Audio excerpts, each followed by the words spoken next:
Guys, ako nga pala si Nika, OFW dito sa Taiwan. So, for today's video ay super excited nga ako.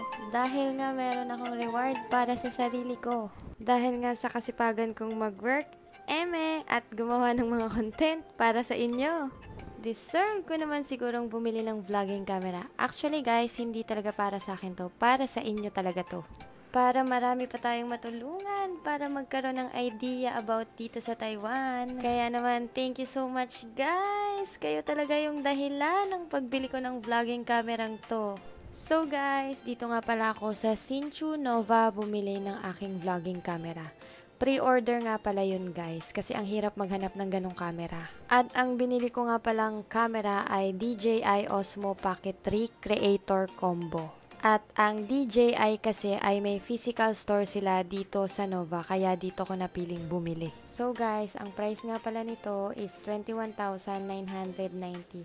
Kapag i-convert natin siya sa Philippine money is 39,000 pesos. Guys, hindi ako mayaman ha, pinag-ipunan ko talaga yan. Last year ko pa yan gustong bilhin pero wala akong pera, kaya ngayon ko lang talaga siya nabili. Actually guys, February ko pa talaga yan in-order pero ngayon lang April siya dumating. So pre-order talaga siya. Maghihintay ka talaga. May panahon ka pa para mag-ipon.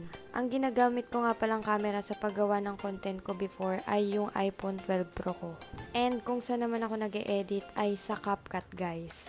Kaya ang saya ko nga ngayon guys kasi may DJI Osmo Pocket 3 na tayo. And ang sarap lang sa pakiramdam na makita mo yung pinagpaguran mo.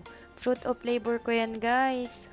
Pero syempre guys, sabi ko nga sa inyo, hindi ako magastos na tao. Lagi kong iniisip and lagi kong pinapriority na mag-save.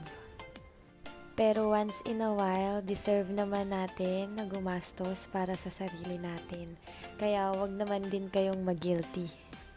After ko nga makuha yung camera guys, ay sumakay ako ng bus papunta sa big city. Dito nga pala sa Taiwan guys, hindi tayo pwedeng bumaba kung saan-saan. May designated area lang kung saan tayo pwedeng bumaba at sumakay. At isa pa guys, may oras ang mga bus dito.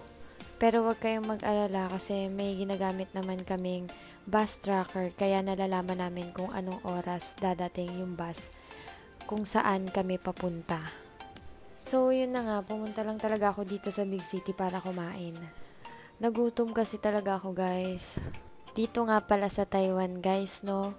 Matututo talaga kayong lumakad mag-isa. Kumain mag-isa, gumala mag-isa. Matututo talaga kayo dito maging independent. Kasi hindi lahat ng katrabaho nyo or hindi lahat ng karumit nyo laging available. Kung bago kayo, siguro sa umpisa yung mga kabatch nyo, mga kasama nyo. Pero kapag tumagal na kayo dito, magkakaroon na kayo ng kanya-kanyang buhay at kanya-kanyang priority. Luckily, hindi naman ako nahirapan kasi sanay naman akong mag-isa. And after ko nga kumain guys, ay umuwi din agad ako at dumaan ako sa 7-Eleven kasi nga nagpadala si Iti Cuties guys. So, hindi ko pa nga nabubuksan pero alam ko nang maganda to kasi guys, nakikita ko siya sa TikTok. Actually, bibili sana ako sa kanila guys kaso nagpadala sila sa akin. So, tingnan nyo naman yung pinadala nila sa akin guys. Ang ganda. Oh, 'di ba? Ang ganda. Terno yung pinadala nila sa akin. Actually, mahilig talaga ako sa mga ganitong damit kasi super comfy talaga niya suotin. Tingnan niyo naman, guys. Ang ganda ng design. Tapos super comfy niya talaga. Guys, yung mga mahihilig dyan sa anime, actually kahit hindi ka mahilig sa anime, mapapabili ka din talaga sa kanila kasi ang gaganda nga ng mga design nila. And very comfy talaga pag sinuot mo.